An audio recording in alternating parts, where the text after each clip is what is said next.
18वीं शताब्दी की शुरुआत में ही कई सेविंग बैंक खोले जा चुके थे और लाखों लोग उनकी सेवाओं का इस्तेमाल कर रहे थे।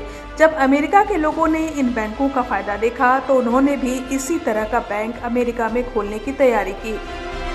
3 जुलाई के ही दिन साल 1819 में अमेरिका के पहले सेविंग बैंक की शुरुआत हुई थी।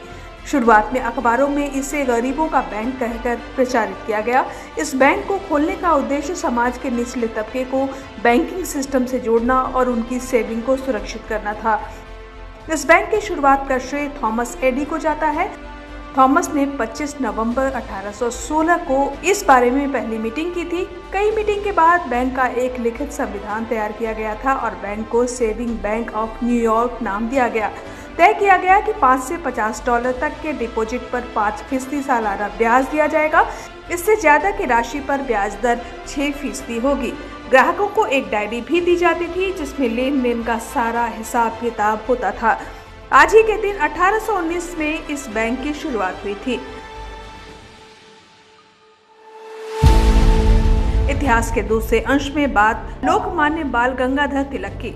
30 अप्रैल 1908 को खुदीराम बोस और प्रफुल्ल चंद्र चाकी ने एक बम विस्फोट किया था।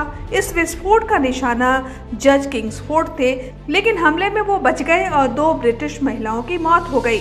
अंग्रेजों ने उसी शाम खुदीराम बोस को गिरफ्तार कर लिया और उन पर मुकदमा चलाया था।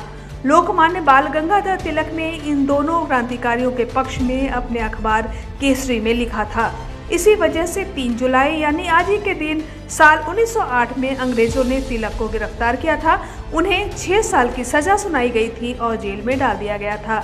जेल में रहने के दौरान ही तिलक ने 400 पन्नों की किताब गीता रहस्य भी लिखी थी। 1914 में जेल से रिहा होने के बाद तिलक ने 1916 में एनी बेसेंट के साथ होम रूल लीग की स्थापना की। इस आंदोलन का उद्देश्य भारत में स्वराज स्थापित करना था। होम रूल आंदोलन के दौरान बाल गंगाधर तिलक को काफी प्रसिद्धि मिली, जिस कारण उन्हें लोकमान्य की उपाधि भी मिली। इतिहास का तीसरा अंश हिंदी फिल्मों के मशहूर अभिनेता राजकुमार से जुड़ा हुआ है। उनके संवाद अदायगी के अनूठे अंदाज के चलते पहले पर्दे पर उनकी एक खास जगह बनी।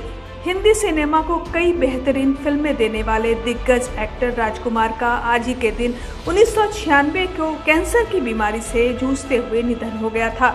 लेकिन उनकी मौत की खबर उनके अंतिम संस्कार के बाद ही पूरी दुनिया को दी गई थी।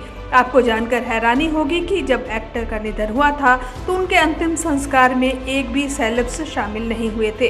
दरअसल राजकुमार की इच्छा थी कि जब भी वो इस दुनिया से जाएं तो एकदम शांति से विदा हो। उन्होंने अपनी मौत से काफी पहले ही ये कह दिया था कि उनकी अंतिम यात्रा का हिस्सा कोई भी नहीं बनेगा और न ही उसमें कोई मीडिया शामिल होगी, क्योंकि वो अपनी मौत के बाद किसी तरह का कोई मजाक नहीं चाहते थे। उनके अंतिम सफर में सिर्फ उनका परिवार ही शामिल हुआ।